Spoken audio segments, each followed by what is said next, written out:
සාදු සාදු සාදු නමස්කාර වේවා බුදුරුවනට සමදා බුදු හිමි සරණ යමි නමස්කාර වේවා දම්රුවනට සමදා සදහම් සරණ යමි නමස්කාර වේවා සංඝරුවනට සමදා මහා සංඝ සරණ යමි නමස්කාර වේවා තුනුරුවනට සමදා තිසරණ සරණ යමි සාදු සාදු සාදු අපි හැම දිනාටම මේ ධර්ම මාර්ගයේ කියලා දුන්න අපගේ ගුරු දේවෝත්තම කල්යාණ මිත්‍ර පින්වත් ලොකු ස්වාමීන් වහන්සේට අපගේ নমස්කාරය වේවා සාදු සාදු සාදු සද්ධාවන්ත පින්වත්නි ගිහි ගෙදර ගත කරන බොහෝ දෙනා විවාහයටපත් වෙනවා මේ විවාහ වෙන සමහර අයගේ ජීවිත ඉතාමත්ම සාර්ථකයි සමහර අයගේ ජීවිත විවාහ ජීවිතය අසාර්ථකයි ඉතින් බුදුරජාණන් වහන්සේ පෙන්වලා දීලා තියෙනවා විවාහ ජීවිතයක් සාර්ථක වෙන්නේ කොහොමද විවාහ ජීවිතයක් අසාර්ථක වෙන්නේ කොහොමද කියලා භාග්‍යතුන් වහන්සේ පෙන්වලා දීලා තියෙනවා පින්වත්නි බුදුරජාණන් වහන්සේගේ කාලේ වැඩ සිටි බුදුරජාණන් වහන්සේගේ කාලේ හිටියා ශ්‍රාවකයන් දෙන්නෙක් මේ ගිහි ශ්‍රාවකයන් දෙන්නා බුදුරජාණන් වහන්සේගේ සරණ ගිය ධර්මයේ සරණ ගිය ශ්‍රාවක සංඝයා සරණ ගිය උපාසක බවට පත්වෙච්ච ඊ타ත්ම සද්ධාවන්ත දෙන්නෙක් මේ දෙන්නගේ නම තමයි නකුල මාතා නකුල පිතා කියලා තමයි මේ දෙන්න හැදින්නුවේ පින්වත්නි මේ දෙන්නා ගිහි ජීවිතේ ගත කරනකොට ඊ타ත්ම සාර්ථක විවාහ ජීවිතයක් ගත කරපු දෙන්නෙක් ඒ වගේම බොහොම ආදරෙන් වාසය කරපු දෙන්නෙක් රණ්ඩු සරුවල් නොවි එකිනෙකාට පියමනාපයෙන් වාසය කරපු දෙන්නෙක් පින්වත්නි දවසක් භාග්‍යතුන් වහන්සේ මේ නකුල මාතා ඒ නකුල පිතා වාසය කරන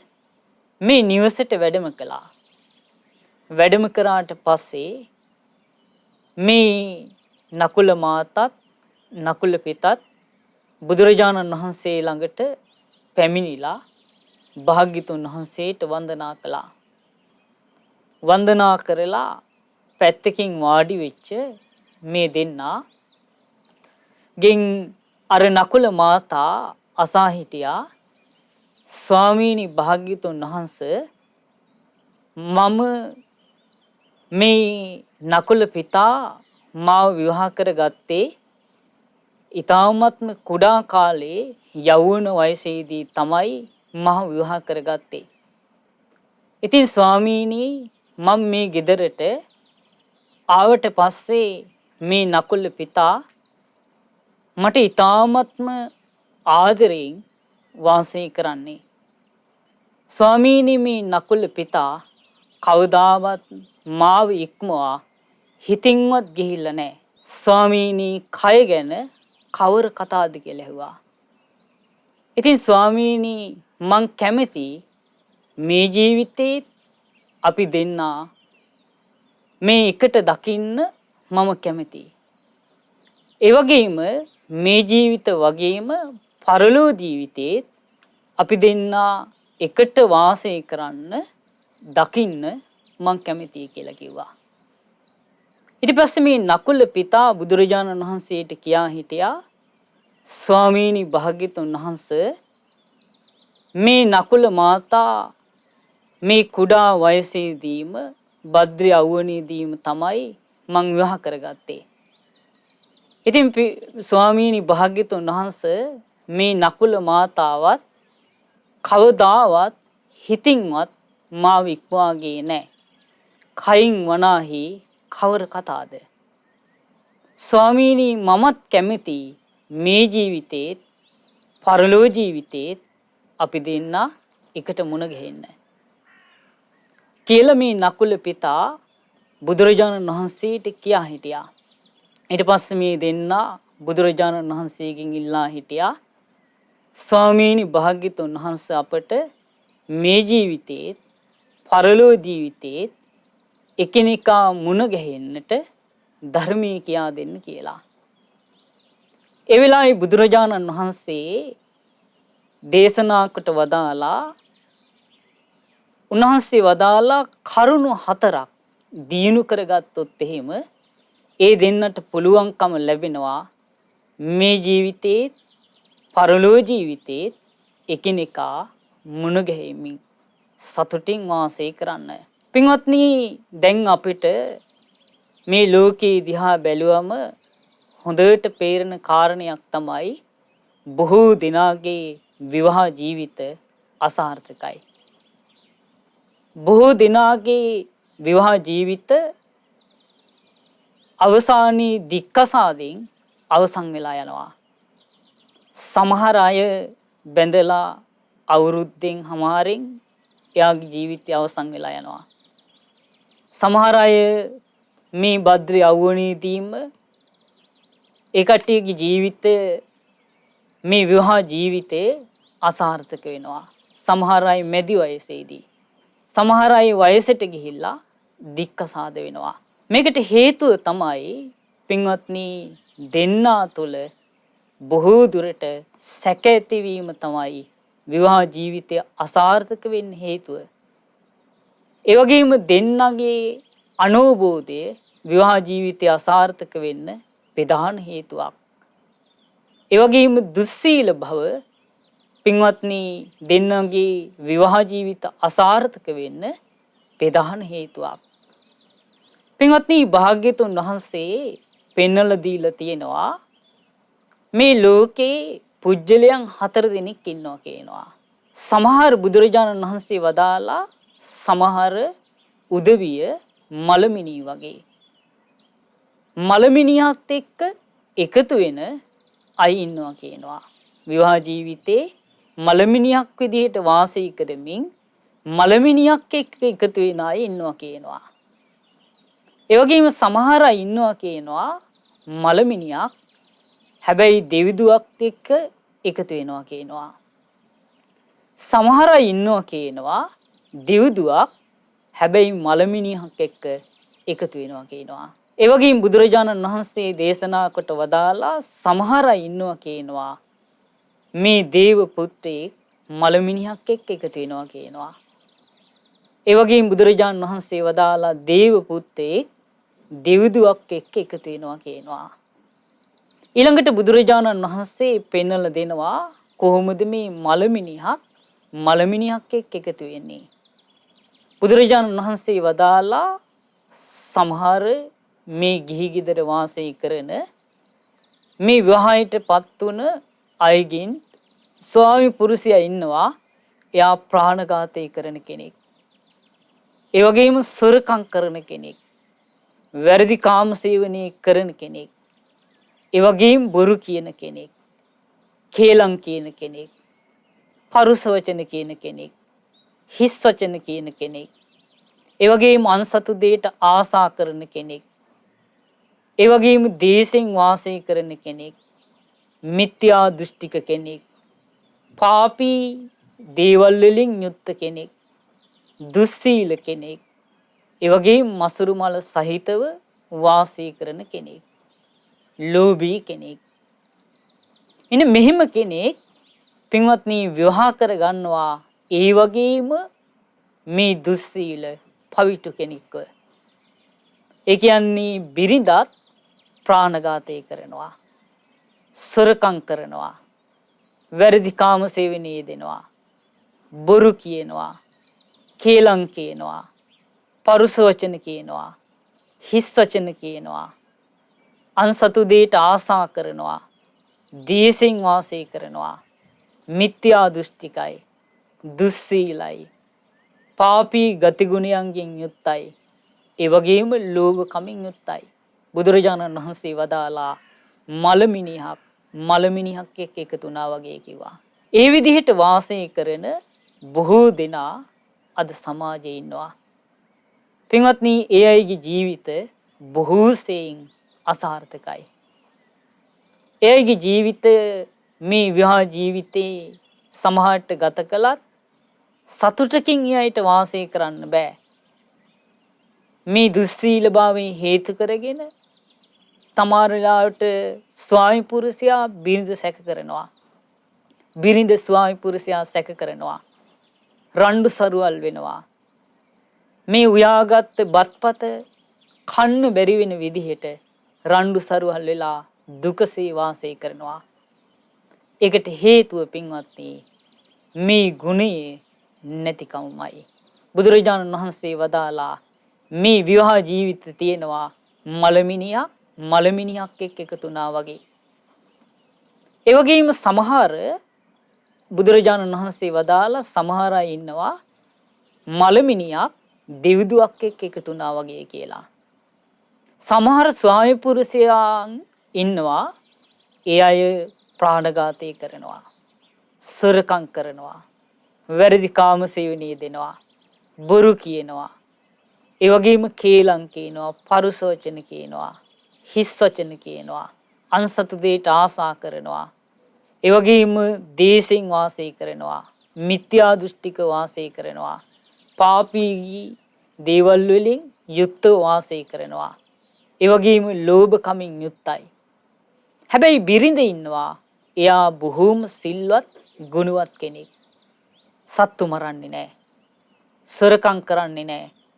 වැරදි කාම සේවනය කරන්නේ නැහැ. බොරු කියන්නේ නැහැ. ඒ වගේම කේලම් කියන්නේ නැහැ. පරුස වචන කියන්නේ නැහැ. හිස් වචන කියන්නේ නැහැ. අන්සතු දෙයට ආසා කරන්නේ නැහැ. දේශෙන් වාසය කරන්නේ නැහැ. මෛත්‍රියෙන් වාසය කරනවා. ඒ වගේම මිත්‍යා දෘෂ්ටික නැහැ. ඒ වගේම පින්වත්නි පාපී ගතිගුණයන් නැතුව කලන දහම් වලින් යුක්තයි. ඒ වගේම ඒ අය ඒ ස්ත්‍රිය ඒ කාන්තාව පින්වත්නි දන් දීම පුරුදු කරන කෙනෙක්. බුදුරජාණන් වහන්සේ වදාලා මේ වගේ ස්වාමි පුරුෂයාත් ස්ත්‍රියත් බුදුරජාණන් වහන්සේ පෙන්වලා දුන්නේ හරියට මලමිනියක් මේ දිව්දුවක් එක්ක එකතු වුණා වගේ වැඩක් කියනවා. ඊළඟට බුදුරජාණන් වහන්සේ දේශනා කොට වදාලා සමහර දේව පුත්‍රයන් ඉන්නවා ඒ අය මලමිනිත් එක්ක එකතු වෙන. ඒ තමයි ස්වාමි පුරුෂයා ඉන්නවා බොහෝම ගුණධම් වලින් යුක්තයි. එයා සත්තු මරන්නේ නැහැ. සොරකම් කරන්නේ නැහැ. වැරදි කාම සේවනයේ දෙන්නේ නැහැ. බොරු කියන්නේ නැහැ. කේලම් කියන්නේ නැහැ. පරුස වචන කියන්නේ නැහැ. හිස් වචන කියන්නේ නැහැ. අන්සතු දෙයට ආසා කරන්නේ නැහැ. දේශෙන් වාසය කරන්නේ නැහැ. මිත්‍යා දෘෂ්ටික නැහැ. දන් දෙනවා. හැබැයි එහෙම කෙනා එකතු වෙනවා අර පාපී ගුණයන්ගෙන් යුක්ත කාන්තාවක් එක්ක. සොරකම් කරන, ප්‍රාණඝාතය කරන, වැරදි කාම සේවනයේ යෙදෙන මේ විදිහට කයින්, වචනයෙන්, මනසින් දුස්චරිතයේ දෙන ලෝභී කෙනෙක් එක්ක එකතු වෙනවා. බුදුරජාණන් වහන්සේ දේශනා කොට වදාළේ ඒක හරියට දේව පුත්‍රයෙක් මලමිනියක් එක්ක එකතු වුණා වගේ කියනවා. ඒ වගේම බුදුරජාණන් වහන්සේ දේශනා කළා සමහර විවාහපත පත්වෙච්ච අය ඉන්නවා දේව පුත්‍රයෙක් දෙව්දුවක් එක්ක එකතු වුණා වගේ කියනවා. ඒ තමයි බුදුරජාණන් වහන්සේ දේශනා කළා සමහර ස්වාමි පුරුෂයන් ඉන්නවා ඊ타ත්ම සිල්වත්. ප්‍රාණඝාතය කරන්නේ නැහැ. සොරකම් කරන්නේ නැහැ. වැරදි කාම සේවනයේ දෙන්නේ නැහැ. බොරු කියන්නේ නැහැ. කේලම් කියන්නේ නැහැ. පරුස වචන කියන්නේ නැහැ. හිස් වචන කියන්නේ නැහැ. අන්සතු දෙයට ආසා කරන්නේ නැහැ. ඒ වගේම දේශයෙන් යුක්ත වාසය කරන්නේ නැහැ. මිත්‍යා දෘෂ්ටික නැහැ. දුස්සීල නැහැ. කලන දහම් වලින් යුක්තයි. ඒ වගේම දන් දෙනවා. ඒ වගේම බිරිඳත් ප්‍රාණඝාතය කරන්නේ නැහැ. සොරකම් කරන්නේ නැහැ. වැරදි කාම සේවනයේ දෙන්නේ නැහැ. බොරු කියන්නේ නැහැ. කේලම් කියන්නේ නැහැ. පරුස වචන කියන්නේ නැහැ. හිස් වචන කියන්නේ නැහැ. අන්සතු දෙයට ආසා කරන්නේ නැහැ. ඒ වගේම දේශෙන් වාසය කරන්නේ නැහැ. ඒ වගේම සම්මා දිට්ඨියෙන් යුක්තයි. කලන දහම් වලින් යුක්තයි. සිල්වත්. ඒ වගේම දන් දෙන කෙනෙක්. බුදුරජාණන් වහන්සේ වදාලා මේන්න මේ විදිහට දෙන්නම සිල්වත් ගුණදාම් ඇතිව වාසය කිරීම හරියට දේව පුත්තෙක් දෙව්දුවක් එක්ක එකතු වුණා වගේ කියනවා. පින්වත්නි මේන්න මේ විවාහ ජීවිතය ඊ타ත්ම සාර්ථකයි. මේන්න මේ විවාහ ජීවිතය තුළ එකිනෙකා සැක කරන්නේ නැහැ. ඒ අය දීනුවෙන් දීනුවටපත් වෙනවා කියලා භාග්‍යතුන් වහන්සේ දේශනා කළා. බුදුරජාණන් වහන්සේ දේශනා කළා ඒ අය දීනුවටපත් වෙනවා. ඒ අයගේ ජීවිතේ සාර්ථක වෙනවා. ඒ අයගේ ජීවිතේ මරණින් මත්තේ සුගති උපත කරා යනවා කියලා භාග්‍යතුන් වහන්සේ දේශනා කළා. එනම් පින්වත්නි අපි සාර්ථක මනුස්ස ජීවිතයක් ලැබපු ඔබේ ජීවිතේ සාර්ථක කරගන්නට නම් ඔබේ ජීවිතේ සාර්ථක විවාහ ජීවිතයක් ගත කරන්නට නම් පින්වත්නි දෙන්නම හොඳට ගුණධර්ම තුල පිහිටන්නට ඕන. පින්වත්නි බොහෝ විවාහ ජීවිත අසාර්ථක වෙන්න හේතුව තමයි පින්වත්නි ගුණධර්ම නැතිකම. ගුණධර්ම නැතිකමේ සාපේ තමයි අද බොහෝ විවාහ ජීවිත මේ දික්කසාද වලින් අවසන් වෙලා යන්න හේතුව. දැන් අපිට සමාජයේ පේනවා සමහර විට ස්වාමි පුරුෂයා බිරිඳව ඝාතනය කරනවා. බිරිඳ කුමන්ත්‍රණ කරලා ස්වාමි පුරුෂයාව ඝාතනය කරනවා. පින්වත්නි මේවට හේතුව තමයි මේ තමන් තුළ තියෙන දුස්සීල බව. පින්වත්නි මේ ලෝකේ ඒ වගේ පිරිස් ඉන්න අතරේ මේ ලෝකේ ඉන්නවා බොහෝ සෙයින් සාර්ථක විවාහ ජීවිත ගත කරන අය. ඒ ජීවිත දිහා අපි හොඳින් බැලුවොත් එහෙම ඒ දෙන්නම හොඳට සිල්වත් ගුණධම් වලින් යුක්තයි. ඒ දෙන්නා සාර්ථක විවාහ ජීවිතයක් ගත කරනවා. ඒ වගේම ඒ අයගේ ජීවිත ආර්ථිකේ පවා ඊ타ත්ම සාර්ථකයි. මේකට හේතුව තමයි පින්වත්නි ඒ අයගේ තුල ගුණධර්ම දීනු වී තිබීම. ගුණධර්ම වලින් යුක්තයි නම් ස්වාමි පුරුෂයාත් ස්වාමි දිනියත් ඒ ජීවිතේ අතිශයින්ම සාර්ථකයි. පින්වත්නි මේ ජීවිතයේ තුල සැකේ නැහැ. ඒ ජීවිතයේ තුල එකිනෙකා සැක කරමින් රණ්ඩු සරුවල් කර ගැනීමක් නැහැ. එනිසා පින්වත්නි එකිනෙකා අවබෝධයෙන් යුක්තව එකිනෙකා තේරුම් ගනිමින් පින්වත්නි එකිනෙකා විශ්වාස කරමින් එකිනෙකාගෙන් සතුටු වෙමින් වාසය කරන්නට ඕනේ. එහෙම ජීවිත ඊ타ත්ම සාර්ථකව විවාහ ජීවිතේ සතුටින් ගත කරන්න පුළුවන්. නැත්තම් දුකසේ තමයි ගත කරන්නට වෙන්නේ. පින්වත්නි බුදුරජාණන් වහන්සේගේ කාලේ හිටියා සුන්දර භික්ෂුණියක්. ඊ타මත් රූප ස්වභාවයෙන් යුක්ත ලස්සන ඒ වගේම භද්‍ර යෞවනී මේ කසාවත් දරා මේ බුද්ධ ශාසනය තුල පිහිටලා අරහත්ත්වයට පත් වෙච්ච මේ භික්ෂුණියගේ නම තමයි ඉසිදාසි. මේ ඉසිදාසි කියන මේ තෙරණිය පින්වත්නි තවත් බෝධි කියලා භික්ෂුණියක් සමග වාසය කළේ. මේ දෙන්න ධ්‍යාන වඩමින් ධර්ම මාර්ගයේ හැසිරෙමින් මේ දෙන්න බොහෝම සතුටින් මේ ධර්මයේ හැසිරෙමින් සතුටු වෙමින් වාසය කළා. දවසක් අර බෝධි කියන භික්ෂුණිය ඉසිදත්තා කියන මේ භික්ෂුණිය ළඟට පැමිණිලා අහනවා ඔබ ඊ타ත්ම භද්‍ර යෞවනයේ ඉන්න කෙනෙක්. ඒ වගේම ඔබේ රූප ස්වභාවය ඊ타ත්ම ලස්සනයි. ඉතින් ඔබ ඇයි කියලා ඇහුවා මේ භද්‍ර යෞවනයේදී මේ පැවිදි වුණේ. ඊට පස්සේ මේ ඉසිදාසි තමන්ගේ ජීවිතේ ස්වභාවය ගැන කියනවා. පින්වත්නි මේ ඉසිදාසි කියලා කියන්නේ බොහෝම ධනවත් කෙනෙක්. සිටුවරියන්ගේ දියණියක්. එකම දියණිය. ඒ සිටු මැදිරේ ආදරේ ලැබමින් වාසය කළා.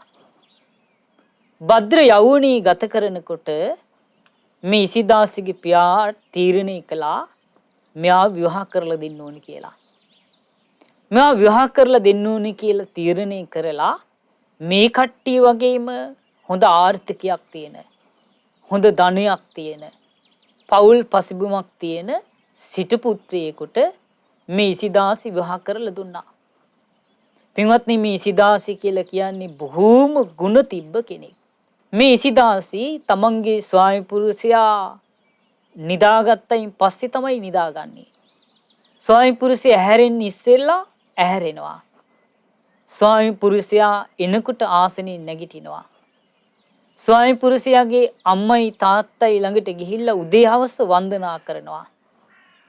ස්වාමි පුරුෂයාගේ සහෝදරයන් එනකොට ආසනෙන් නැගිටිනවා. ඒ කට්ටිය ආස කරන කැවිලි පෙවිලි කෑම වර්ග හදා දෙමින් එයයි සතුටු කරනවා. ගෙදර හැම කටයුත්තක්ම හොයලා බලලා කටයුතු කරනවා. හැමදාම ස්වාමි පුරුෂයාව සුවඳ විලවුන් අරන් ගිහිල්ලා පනාව අරගෙන ගිහිල්ලා ස්වාමි පුරුෂයාව මේ ලස්සන කරන්නේ මේ ඉසිදාසිගේ අතින්මයි කියනවා. ඒ වගේම ස්වාමි පුරුෂයාට පියවනාප වචන කතා කරනවා කියනවා. හැබැයි ටික දවසක් යද්දී මේ ස්වාමි පුරුෂයාට මේ ඉසිදාසි විපා වුණා. අර විදිහට ගුණවත්, අර විදිහට ගෙදර වැඩ හැම දෙයක්ම කරන, දෙමව්පියන්ව ආදරෙන් රැක බලා ගන්න, ඒ වගේම තමන්ට ආදරෙන් මේ උපස්ථාන කරන අර ගුණගරුක ස්ත්‍රිය පවා අර ස්වාමි පුරුෂයාට එපා වුණා. මේ එපා වෙලා මේ ස්වාමි පුරුෂයා තමන්ගේ දෙමව්පියන් ළඟට ගිහිල්ලා කියා හිටියා මට මේ ඉසිදාසිත් එක්ක ඉන්න බෑ කිව්වා. එක්කෝ මං ගෙදරින් යනවා මේ ඉසිදාසි මේ ගෙදර හිටියොත් එහෙම. ඊට පස්සේ මේ ස්වාමි පුරුෂයාගේ මේ දෙමව්පියන් කියා හිටියා අපේ ගෙදරට ඉන්න සීදේවි කාන්තාව. ඇයි මෙයාගෙන් ඔබට කිසියම් වරද්දක් වුණාද කියලා ඇහුවා. මගේට මේ ඉසිදාසිගෙන් කිසිම වැරද්දක් වුණේ නෑ. නමුත් මට මේ ඉසිදාසි අප්පිරියයි. මට මේ ඉසිදාසි ඕනේ නෑ. ඕගොල්ලෝ තීරණය කරන්න කිව්වා. එක්ක මමද නැත්තම් ඉසිදාසිද? ඊට පස්සේ මේ දෙමව්පිය මොකද කළේ? බොහොම අමාරුවෙන් ඉසිදාසි ළඟට ගිහින් ඇහුවා ඔබට ස්වාමි පුරුෂයාගෙන් වරද්දක් වුණාද කියලා. ඊට පස්සේ ඉසිදාසි කිව්වා මගේ හිතින්වත් ස්වාමි පුරුෂයාට වැරද්දක් සිද්ධ වුණේ නැහැ. ඊට පස්සේ අර දෙමව්පියෝ බොහෝම දුකසේ ඉසිදාසිව ගෙදර ඇරලෙව්වා. උන්නේ ජීවිතය අසාර්ථකයි. ඊට පස්සේ පින්වත්නි මේ ටික කාලයක් ගියාට පස්සේ අර ඉසිදාසිගේ පියා මොකද කළේ? ඉසිදාසිලාට වගේ ධනී භාගයක් තියෙන කෙනෙකුට ඉසිදාසිව විවාහ කරලා දුන්නා. ටික දවසයි ගියේ. අර පළවෙනි ස්වාමි පුරුෂයාගේ ගෙදර යම් විදිහකින්ද වාසය කළේ ඒ විදිහට ඉසිදාසි වාසය කළා. ටික දවසයි ගියේ. ඒ විවාහයත් දෙදරලා ගියා. ඔන්න ගෙදර එන්න සිද්ධ වුණා. දැන් විවාහ දෙකක් අසාර්ථකයි. ඔන්න ඊට පස්සේ මේ ඉසිදාසි ගෙදරට ආව හිඟන මිනිස්සේ. මේ හිඟන මිනිස්සයා මේ පොල් කට්ටකුත් අරගෙන ඉරිච්ච ඇඳුම් ඇතුව මේ ගෙදරට ආවේ. මේ ඉසිදාසිගේ තාත්තා මෙයාට කන්න දීලා කියා හිටියා උඹ ඔහි හිඳමින් යන එකෙන් කිසිම පළක් නැහැ. උඹ දුකසේ ඉන්නේ. ඒ නිසා උඹට තියෙන්නේ මගේ දුව විවාහ කරගෙන මේ ගෙදර මේ සියලු ධනය පරිභෝග කරමින් මේ ඉසිදාසිත් එක්ක සතුටින් ඉන්න කියලා මේ සිටුතුමා අර හිඟන මිනිස්යාට කියා හිටියා. මේ හිඟන මිනිස්යාත් ඒ හිඟමන් යන එක අතහැරලා අර සිටු දියණිය විවාහ කරගෙන ඔන්න ටික කාලයක් හිටියා. ටික කාලයක් ඉන්නකොට අර හිඟන මිනිස්යාටත් කිසිවක් නැති මේ හිඟන මිනිස්යාටත් අර ඉසිදාසිව ටික දවසක් යද්දී එපා වෙලා ගියා. ඔන්නේ හිඟන මිනිස්යා අර සිටුතුමා ළඟට ඇවිල්ලා කිව්වා මට ඔය මේ හිඟන පොල් කට්ටයි ඔය ඉරිච්ච ඇඳුම් ටිකයි දෙන්න කිව්වා. මේ ඉසිදාසිට වැඩිය මට ඒක හොඳයි කියලා යන්න ගියා. දැන් පින්වත්නි ඉසිදාසි බොහෝම ලස්සන වුණත් රූප ස්වභාවයෙන් අගතැන්පත් වුණත් කොච්චර ගුණගරුක ජීවිතයක් ගත කළත් විවාහ 3ක් කරගත්තා. විවාහ 3ම අසාර්ථකයි. මෙයාට ජීවිතේ එපා වුණා. සිවිදි විනාසා ගන්න හිතුණා. මෙයාගේ වාසනාවට මේ ගෙදරට ආවා ඉසිදත්තා කියලා රහත් තෙරණියක්. මේ ඉසිදස්නා කියන රහත් තෙරණිය මෙයාට ධර්මයේ කිව්වා. පැහැදුනා, පැවිදි වුණා. පැවිදි වෙලා පින්වත්නි දවස් 7න් අරහත්ත්වයටපත් වුණා. අරහත්ත්වයටපත් වෙලා පුබ්බේ නිවාසානුස්සති ඥානි උපද්දවා ගත්තා. ජීවිත 7ක් ආපස්සට සිහි කළා. බැලුවා මේකට හේතුව මොකද්ද කියලා. බලනකොට දැනගත්තා මොකද්ද හේතුව? මීට ආත්ම භාව 7කට ඉස්සරලා කරපු විපාකේ. පින්වත්නි මේ ඉසිදාසි කියලා කියන්නේ ස්ත්‍රියක්. හැබැයි මීට ආත්ම භාව 7කට පෙර මෙයා පුරුෂයෙක්. පුරුෂයෙක් වෙලා මෙයා මේ රන් ආභරණ හදන රංකරුවෙක්. මේ පුරුෂයා. ඉතින් මෙයා තරුණ මදයෙන් මත් වුණා. තරුණ මදයෙන් මත් වෙලා සල්ලාල ජීවිතයක් ගත කළා. පර ස්ත්‍රීන් කරා ගිහිල්ලා වැරදි කාම සේවනය කළා. මෙයා මේ වැරදි කාම සේවනය කරමින් තරුණ මදයට මත් වෙමින් ධනයට මත් වෙමින් පර ස්ත්‍රීන් කරා ගිහිල්ලා අවසාන මෙයා මරණයටපත් වුණා. මැරිලා ගිහිල්ලා නිරේ ඉපදුනා බොහෝ කාලයක්. මොකක්ද හේතුව? අර වැරදි කාම සේවනයේ විපාකේ. බොහෝ අවුරුදු දහස් ගාණක් නිරේ පැහුණා. නිරේ පැහිලා ඒ නිරෙන් චුත වෙලා තිරිසන් ලෝකේ ඉපදුනා වඳුරු යෝනියක. පින්වත්නි වඳුරෙක් වෙලා ඉපදුනා. වඳුරෙක් වෙලා ඉපදුනාට පස්සේ මේ වඳුරු පැටියට දවස් 7ක් යද්දී ඒ රැළේ ඉන්න නායක වඳුරා ඇවිල්ලා ඉවර වෙලා ඒ වඳුරු පැටියාගේ පුරුෂ නිමිත්ත උදුරලා දැම්මා. ඒක කුණු වුණා. පණුව ගැහුවා. පින්වත්නි මරණයටපත් වුණා. මොකක්ද හේතුව? වැරදි කාම සේවනයේ විපාක. ඊළඟට ගිහින් ඉපදුනා පින්වත්නි බූරුවෙක් වෙලා. ඊට පස්සේ මොකද කළේ?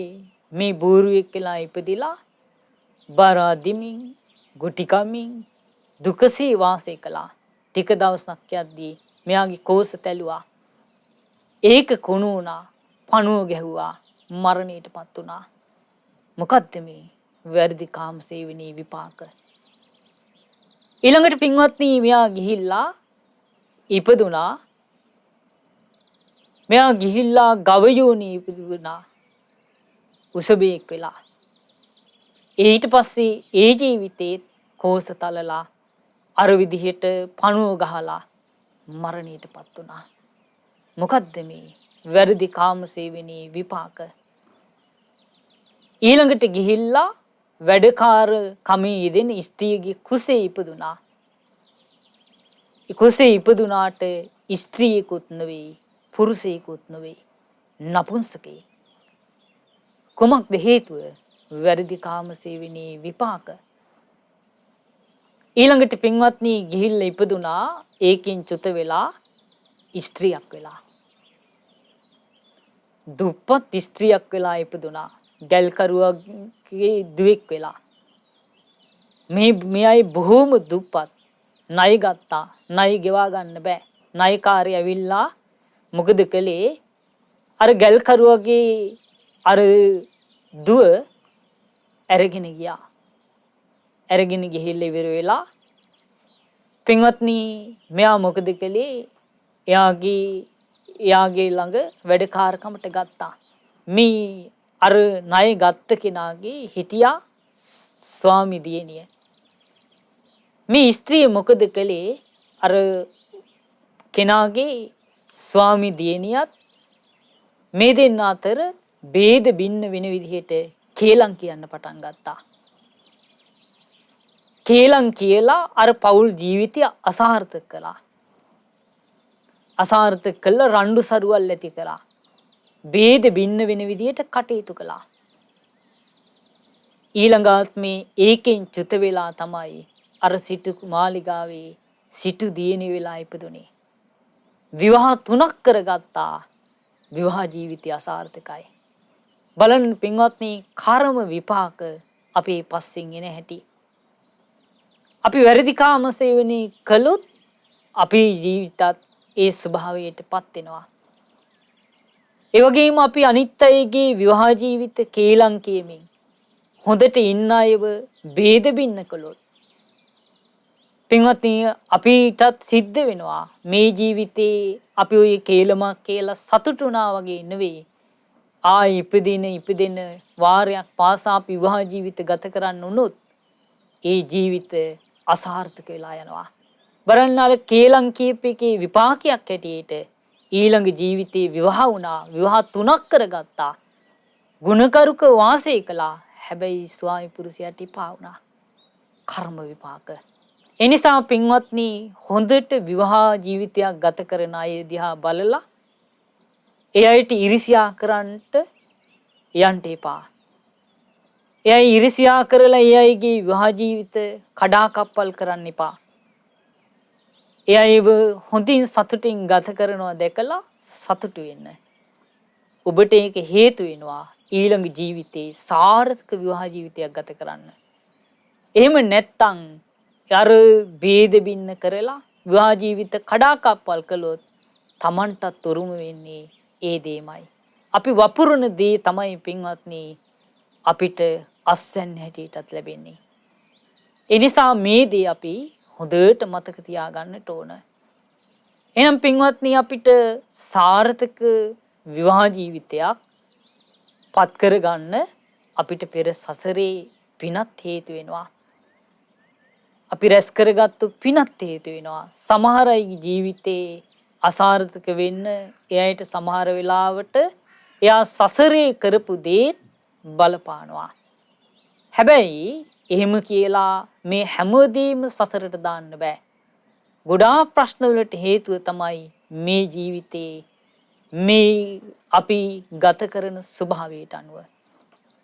අපි තුල ගුණධර්ම නැත්තම්, අපි දුස්සීලයි නම්, අපි පවිතුයි නම් අපේ ජීවිතේ අපි කොච්චර සාර්ථකව ගත කරන්න හැදුවත් අපේ ජීවිතේ අසාර්ථක වෙනවා. ඒකට හේතුව තමයි දෙන්නට දෙන්න දුස්සීලයි නම් දෙන්නට දෙන්න සැක හිතෙනවා. ඇයි දන්නවා අරයා සිල්වත් නැහැ, මෙයා සිල්වත් නැහැ කියලා. ඒ නිසා හැම වෙලාවෙම තියෙන සැකයක්. ඒ සැකයත් එක්ක රණ්ඩු සරුවල් කරගන්නවා, බැන ගන්නවා, ගහ ගන්නවා, මරා ගන්නවා. මේ දේවල් තමයි උරුම වෙන්නේ. ඒ නිසා පින්වත්නි ඔබේ ජීවිතේ සාර්ථක විවාහ ජීවිතයක් ගත කරන්න නම් ඔබ ඒකාන්තයෙන්ම ඔබේ ජීවිතය තුළ ගුණධර්ම ඇති කර ගන්නට ඕන. ගුණවත් කමින්මයි සාර්ථක විවාහ ජීවිතයක් ගත කරන්න පුළුවන්කම ලැබෙන්නේ. දැන් නකුල මාතා, නකුල පිතා මේ බුදුරජාණන් වහන්සේගෙන් අසා හිටියා කොහොමද පරලෝක ජීවිතයේදී අපි දෙන්නා මුණ ගැහෙන්නේ, එකට දකින්නේ. බුදුරජාණන් වහන්සේ වදාලා කාරණා 4ක් ඇති කරගන්න කිව්වා. පළවෙනි කාරණේ තමයි සම සද්ධාව ඇති කරගන්න කිව්වා. දෙවෙනි කාරණේ තමයි සම සීලය ඇති කරගන්න කිව්වා. තුන්වෙනි කාරණේ තමයි සම ත්‍යාගය ඇති කරගන්න කිව්වා. හතරවෙනි කාරණේ තමයි මේ සමව ප්‍රඥාව ඇති කරගන්න කිව්වා. දෙන්නම සද්ධාවෙන් සමානයි නම්, දෙන්නම සීලෙන් සමානයි නම්, දෙන්නම ත්‍යාගයෙන් සමානයි නම්, දෙන්නම ප්‍රඥාවෙන් සමානයි නම්, දෙන්න අතර ඒකාන්තයෙන්ම දන්නවා දෙන්නා පින්වත්නි ඒකාන්තයෙන්ම දන්නවා දෙන්නම ගුණධර්මයන්ගෙන් යුක්තයි. දෙන්නම මේ ගුණයන්ගෙන් යුක්තයි කියලා දන්නවනම් දෙන්න අතර සැකයක් නැහැ. දෙන්න අතර විශ්වාසය ඇති වෙනවා. දෙන්න අතර පැහැදීම ඇති වෙනවා. පින්වත්නි ගුණයට මේ ලෝකේ කවුරුත් අපහදින්නේ නැහැ. මේ ස්වාමි පුරුෂයා ගුණවත් නම් ස්වාමි දියණිය පහදිනවා. ස්වාමී දියණිය ගුණවත් නම් ස්වාමි පුරුෂයා පහදිනවා. ඒ පැහැදීමත් එක්ක දෙන්න අතර මේ ලිංගතුකම ආදරය මේ දේවල් වැඩින්න පටන් ගන්නවා. මේ දේවල් නැති එකේ සාපේ තමයි අද බොහෝ දිනාගේ විවාහ ජීවිතේ අසාර්ථක වෙන්න මුල. ඒ නිසා පින්වත්නි ඔබ සාර්ථක විවාහ ජීවිතයක් ගත කරන්න නම් ඔබ තුල මේ ගුණධර්ම ඇති කරගන්න. එතකොට ඔබ එකිනෙකා මේ ජීවිතේ දකින්න පුළුවන්. ඒ වගේම ඔබ එකිනෙකා පරලෝකදී මුණ ගැහිලා පරලෝකදී දෙන්න එකිනෙකා දකිමින් පියැසමින් බලමින් වාසය කරන්න පුළුවන්. එනිසා ඔබ දෙදෙනාම කල යුත්තේ සම සද්ධාව ඇති කරගන්නට ඕන.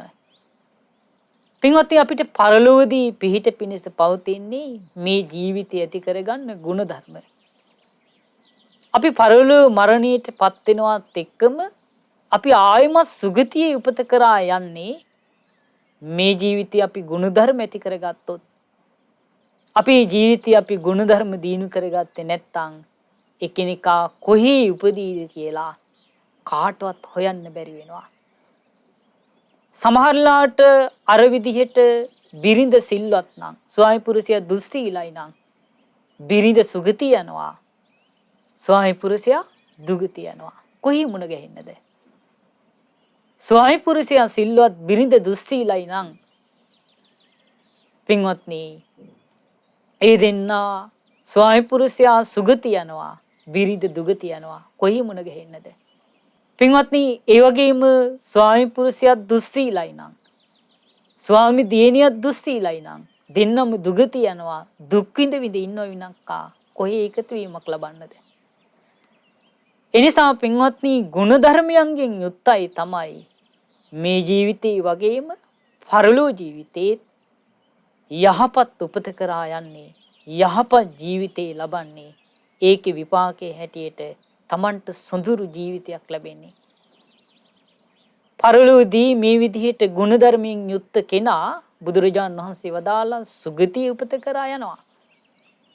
සාර්ථක විවාහ ජීවිතයක් කෙනෙක් ගත කළොත් ගුණධර්ම ඇතුව එයා සුගතිය උපත කරා යනවා. සාර්ථක විවාහ ජීවිතය හරියට ගත කළොත් කෙනෙක් ඒ විවාහ ජීවිතයේ මුල් කරගෙන සුගතිය උපත කරා යන්න පුළුවන්. එනිසා පින්වත්නි ඔබ සොඳුරු විවාහ ජීවිතයක් ඔබ ගත කරන්න නම් ඔබ මේ ගුණධර්ම ඇති කරගන්න පළවෙනි කාරණේ තමයි සද්ධාව. සද්ධාව කියලා කියන්නේ බුදුරජාණන් වහන්සේ කෙරෙහි ඇති කරගන්න පැහැදීමටයි. සද්ධාති තථාගතස්ස බෝධින් බුදුරජාණන් වහන්සේ ගැන පහදිනවා. කොහොමද පහදින්නේ? මෙසේ භාග්‍යතුන් වහන්සේ අරහන්. අරහන් කියලා කියන්නේ බුදුරජාණන් වහන්සේ තුල කෙලෙස් නැහැ. නික්ලේශී කෙනෙක්. එනිසයි බුදුරජාණන් වහන්සේට අරහන් කියලා කියන්නේ. ඒ වගේම භාග්‍යතුන් වහන්සේ සම්මා සම්බුද්ධයි. උන්වහන්සේ මේ ධර්මය අවබෝධ කරගත්තේ ගුරු උපදේශ නැතිවයි. ඒ නිසයි බුදුරජාණන් වහන්සේට සම්මා සම්බුද්ධයි කියලා කියන්නේ. ආන්නී ගුණයට ඔබ පැහැදීම ඇති කරගන්න. ඒ වගේම බුදුරජාණන් වහන්සේ විජ්ජාචරණ සම්පන්නයි. භාග්‍යතුන් වහන්සේ නොඑක් විද්‍යාවෙන් යුක්තයි. උන්වහන්සේට පෙර ජීවිතයේ සිහි කරන්න පුළුවන්. මේ සත්‍යයන් උපත කරා යන හැටි, චුත වෙන හැටි දකින්න පුළුවන්. මේ කාය දුස්චරිතයේදීලා, වචී දුස්චරිතයේදීලා, මනෝ දුස්චරිතයේදීලා ආර්ය උපවාද කරලා මිත්‍යා දෘෂ්ටියෙන් යුක්ත වෙලා දුගතිය යන හැටි දකින්න පුළුවන්. කාය සුචරිතයේදීලා, වචී සුචරිතයේදීලා, මනෝ සුචරිතයේදීලා සම්මා දිට්ඨියෙන් වාසය කරලා මේ ගුණධර්මයන්ගෙන් වාසය කළා එයයි සුගතිය උපත කරා යන හැටි දකින්න පුළුවන්. ඒ වගේම පින්වත්නි බුදුරජාණන් වහන්සේට අනුන්ගේ සිත් බලන්න පුළුවන්. ඒ වගේම කෙනෙක්ගේ හැකියාව නොහැකියාව දකින්න පුළුවන්. නොඑක 이르දි ප්‍රාතිහාර පාන්න පුළුවන්. ඕනෑම දුරකින්දලා කතා කරන දෙයක් ශ්‍රවණය කරන්න පුළුවන්. ඒ වගේම කෙනෙක් තුල ගුණධර්ම තියෙනවද නැද්ද? ධර්මය අවබෝධ කරන්න පුළුවන්ද? ධර්මය අවබෝධ කරන්න බැයිද? මේ හැමදේම දකින්න පුළුවන්. ඒ වගේම බුදුරජාණන් වහන්සේ ආශ්‍රයන්සේ කරලා ඒ උතුම් අරහත්ත්වයටපත් වුණා. ආශ්‍රයන්සේ කරලා ආසවක්කේ ඥානෙ ලබා ගත්තා. මේ සියලු දේවන් බුදුරජාණන් වහන්සේ තුල තිබුණ විද්‍යාවන්. ඒ වගේම පින්වත්නි ඊට අනුකූලව උන්වහන්සේ ජීවත් වුණා. මේ ලෝකී සීලෙන් අග්‍ර බුදුරජාණන් වහන්සේ වීරියෙන්, සද්ධාවෙන්, ප්‍රඥාවෙන්, බහුසුත බවෙන්, සිහිනුවණින්, ධ්‍යාන, විමෝක්ෂ මේ හැම දෙයකින්ම අග්‍ර බුදුරජාණන් වහන්සේ. උන්වහන්සේ අවබෝධයට අනුව ජීවිතය ගත කළ කෙනෙක්. විද්‍යාචරණ සම්පන්නයි. හිත පහදවා ගන්න. ඒ වගේම බුදුරජාණන් වහන්සේ සුගතයි. සුන්දර නිවන් මාර්ගයේ ගමන් කරලා සුන්දර නිවනටපත් වුණා. ඒ නිසා කියනවා සුගතයි කියලා. ඒ වගේම ලෝකවිදු බුදුරජාණන් වහන්සේ පින්වත්නි සියලු ලෝකයන් අවබෝධ කළා. ඒ නිසා කියනවා ලෝකවිදු කියලා. ඒ වගේම බුදුරජාණන් වහන්සේ අනුත්තර පුරුෂ ධම්මසාරති දමණය කරන්නට බැරි දෙවියන්ව මිනිසුන්ව දමණය කළා. 이르දි ප්‍රාතිහාරයෙන්, ආදේශනා ප්‍රාතිහාරයෙන්, අනුශාසනීය ප්‍රාතිහාරයෙන්. එනිසා කියනවා අනුත්තර පුරුෂ ධම්මසාරති කියලා. ඒ වගේම බුදුරජාණන් වහන්සේ සත්තා දේව මනුස්සානං. ඒ බුදුරජාණන් වහන්සේ පින්වත්නි දෙවියන්ට මිනිසුන්ට ශාස්ත්‍රුන් වහන්සේ බුද්ධයි. ඒ අවබෝධ කරපු ධර්මයේ අනිත්‍යයට කියලා දුන්නා. භගවා සියලු බුදු ගුණ දරා ගන්නට තරම් භාග්‍යතුන් වහන්සේ භාග්‍යවන්තයි. ආන්න ඒ සම්බුදු ගුණයන් කෙරෙහි ඔබේ හිත පහදිනවා නම් ආන්නයකට කියනවා පින්වත්නි සද්ධාව කියලා. ආන්නේ සම සද්ධාවෙන් දෙන්නම වාසය කරන්නට ඕන. ඒ සම සද්ධාවෙන් දෙන්නම වාසය කරනවා නම් පින්වත්නි ඒක ඔබේ දෙදෙනාම පරලොව ජීවිතේ සුගතියට යන්න හේතු වෙන දෙයක්. ඒ නිසා දෙන්නම සම සද්ධාවෙන් යුක්ත වෙන්නට ඕන. ඒ වගේම පින්වත්නි දෙන්නම සම සීලෙන් යුක්ත වෙන්නට ඕන. බිරිඳ වගේම ස්වාමි පුරුෂයාත් සත්තු මැරීමෙන් වළකින්නට ඕන. සොරකමින් වළකින්නට ඕන. වැරදි කාම සේවනයෙන් වළකින්නට ඕන. බොරු කියන එකෙන් වළකින්නට ඕන. මත්පැන් මත්ද්‍රව්‍ය භාවිතයෙන් වළකින්නට ඕන. පින්වත්නි සිල්වත් නම් දෙන්නම ඒ දෙන්නගේ ජීවිතය අතිශයින්ම සාර්ථකයි. ඒ දෙන්න අතර සැක නැහැ. වාද බීද නැහැ.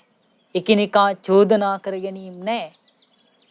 ඒ නිසා දෙන්නම සිල්වත් වාසය කරන්න ඔබට මේ ජීවිතේත් ඔබ එකිනෙකා පිය ඇසින් බලමින් වාසය කරන්න පුළුවන්. පරලෝ ජීවිතේත් මුණ ගැහිලා ඔබට ඔබ දෙන්නාට මේ සාර්ථක විදිහට සොඳුරු ජීවිත ලබන්න පුළුවන්. ඒ නිසා සිල්වත් බව දෙන්න තුනම දිනු කර ගන්නට ඕන. එතකොට ඔබට සාර්ථක විවාහ ජීවිතයක් ඇති කර ගන්න පුළුවන්. ඒ වගේම පින්වත්නි ඔබ දෙදෙනාම සම ත්‍යාගයෙන් යුක්ත වෙන්න ඕන. මේ දන් දීම පුරුදු කර ගන්නට ඕන. දන් දීම කියලා කියන්නේ අපි ජීවිතේ පුරුදු කරගත යුතු දෙයක්. පින්වත්නි, දන් දෙන්නේ නැති බව නිසායි මේ සමහරයි මේ ලෝකේ අපි දකිනවා පොහසත්, සමහරයි දුප්පත්. මේ දුප්පත් පොහසත් භාවයට හේතුව තමයි දන් දීම නොදීම. දිනදී තමයි අපිට අහපව් ලැබෙන්නේ. දැන් දන් දීම තුළ අපි බුදුරජාණන් වහන්සේ වදාළ කරුණු 4ක් දෙනවා. අපි දානයක් දෙනකොට කෙනෙකුට අපි දෙන්නේ කරුණු 4ක්. ආයුෂේ, වර්ණේ, සැපේ, බලේ. මේවා දන් දීම නිසා Tamanටත් පෙරලා දිව්‍ය හෝ මනුස්ස ආයුෂ ලැබෙනවා. දිව්‍ය හෝ මනුස්ස වර්ණේ ලැබෙනවා. දිව්‍ය හෝ මනුස්ස සැපේ ලැබෙනවා. දිව්‍ය හෝ මනුස්ස බලය, කායික බලය ලැබෙනවා. දන් දීම නිසා. එනිසා දන් දීම අපි පුරුදු කරගන්නට ඕන. දන් දීම දෙන්නම සමසිතින් දන් දෙනවා නම් පින්වත්නි, ඒක මේ දෙදෙනාටම බොහෝ කාලයකට යහපත පිණිස, සැපේ පිණිස හේතු වෙනවා. එනිසා සම ත්‍යාගය ඇති කරගන්නට ඕන. වැදගත්ම කාරණේ තමයි පින්වත්නි මේකෙන් ප්‍රඥාව, සම ප්‍රඥාව. සම ප්‍රඥාව ඇති කරගන්නට ඕන. ප්‍රඥාව කියලා කියන්නේ පින්වත්නි චතුරාර්ය සත්‍ය ගැන තියෙන අවබෝධයට. දැන් නකුල මාතා, නකුල පිතා කියලා කියන්නේ ප්‍රඥාව ඇති කරගත්ත දෙන්නේ. මේ ජීවිතයේ තුලදීම පින්වත්නි අනාගාමී තත්ත්වයේ දක්වා හිත දියුණු කරපු දෙන්නේ. ඒ තත්ත්වයට හිතපත් කළේ මේ ප්‍රඥාව නිසා. ප්‍රඥාවෙන් තමයි අපට කෙලෙස් නසන්න තියෙන්නේ. මේ ජීවිත අසාර්ථක වෙන්න මේ මිනිසුන්ට නුවණ නැති බව හේතුවක්. තැනට සුදුසු නුවණ නැති බව හේතුවක්. එනිසා පින්වත්නි තැනට සුදුසු නුවණ ඇති කරගන්නට ඕන. තැනට සුදුසු නුවණ දියුණු කරගන්නට ඕන. ප්‍රඥාව තමන්ගේ ජීවිතේට ඇති කරගන්නට ඕන. ප්‍රඥාව ඇති කෙන තැන ගැටලු ඇති වෙනකොට දැන් අපි ජීවිතේ ගත කරනකොට අපි ජීවිතේ ගැටලු ඇති වෙනවා. ඒ ගැටලුවට සාර්ථක මුහුණ දෙන්න පුළුවන්. ප්‍රඥාව තමයි පින්වත්නි අනිත්‍ය දේ අනිත්‍ය ස්වභාවය වශයෙන් බැලීම. දුකට අයිති දේ දුක් වශයෙන් බැලීම. වෙනස් වෙන දේ වෙනස් වෙන ස්වභාවයෙන් බැලීම. අනාත්ම දේ අනාත්ම ස්වභාවයෙන් බැලීම. මගේ මගේ ආත්මය කියලා පවත්වන්න බැරි දේ ඒ විදිහටම බැලීම. ඒක තමයි ප්‍රඥාව. එවැනි ප්‍රඥාවක් තියෙනවා නම් පින්වත්නි ඒ කෙනාට මේ ජීවිතේ ප්‍රශ්න එනකොට ඒ ප්‍රශ්න ඉදිරියේ ජීවිතේ කඩා වැටෙන්නේ නැහැ. ඒ නිසා ඔබට සාර්ථක විවාහ ජීවිතයක් ගත කරන්න ඊළඟට උපකාරී වෙන දෙයක් ප්‍රඥාව.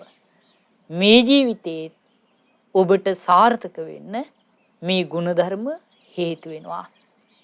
එනිසා පින්වත්නි දැන් ඔබට සාර්ථක විවාහ ජීවිතයක් ගත කරන්න ඔබ මේ කියපු කරුණු ඔබ තුළ දිනු කරගන්න. ඔබ මේ කරුණු ඔබේ ජීවිතයේ තුළ දිනු කරගත්තොත් ඔබට ඒකාන්තයෙන්ම සාර්ථක විවාහ ජීවිතයක් ගත කරමින් මේ ජීවිතේ සතුටෙන් වාසය කරමින් මේ ජීවිතයේ එකිනෙකා අවබෝධයෙන් වාසය කරමින් ඒ වගේම මේ ජීවිතයේ සාර්ථක විවාහ ජීවිතයක් ගත කරමින් පරලොව ඔබට ජීවිතේ සුගතිගාමි වෙලා මේ හොඳ උපතක් ලබන්න ඔබ දෙපළටම හැකියාව ලැබෙනවා. එනිසා පින්වත්නි ඔබ තුළ මේ සම සීලය, සම සද්ධාව, සම ත්‍යාගය, සම ප්‍රඥාව ඇති කරගන්න. ඉතින් ඔබ සියලු දෙනාටත් මේ ගුණධර්මයන් දියුණු කරගෙන මේ ජීවිතේ වගේම පරලෝ ජීවිතයේ සාර්ථක කරගන්න ඔබ හැම දිනාටම මේ වාසනාව උදා වේවා. මේ හිමිදිරි උදෑසන ඔබේ ජීවිතේ සාර්ථක වේවා. සාදු සාදු සාදු. මේ පින්බර අරුණෝදේ සදහම් දේශනාව සඳහා අනුග්‍රහය දරන්නේ පින්වත් වරුණි සාලිකා පෙදිනාන්දු මහත්මිය ඇතුළු පවුලේ සියලු දෙනා විසින්.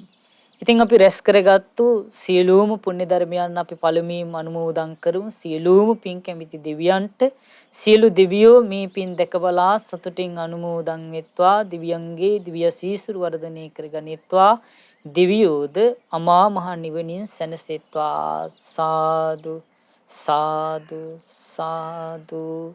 ඒ වගේම අපට මේ ධර්ම මාර්ගය විවෘත කරලා දුන්න අපගේ ගුරු දේවෝත්තම කල්යාණ මිත්‍ර පින්වත් ලොකු ස්වාමීන් වහන්සේට මේ පින් අනුමෝදන් වෙත්වා.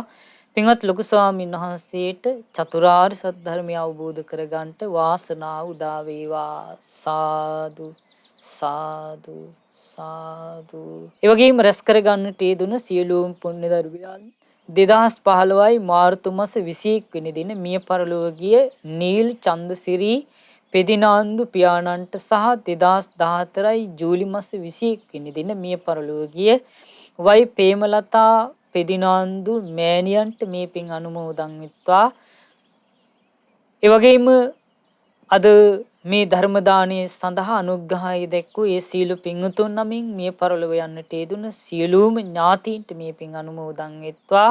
ඒ වගේම මේ සඳහා නන්නයිරින් උදව් උපකාර කළ සියලු දෙනා නමින් අනන්ත සසර පුරාවට මේ පරලොව ගිය යම්තාක් ඥාති හිත මිත්‍රාදීන් ඇද්ද ඒ සියලු ඥාතීන්ට මේ පින් අනුමෝදන් වෙත්වා. ඒ හැම දිනාගේ පරලොව ජීවිත සැපයෙන් සැපයටපත් වෙත්වා.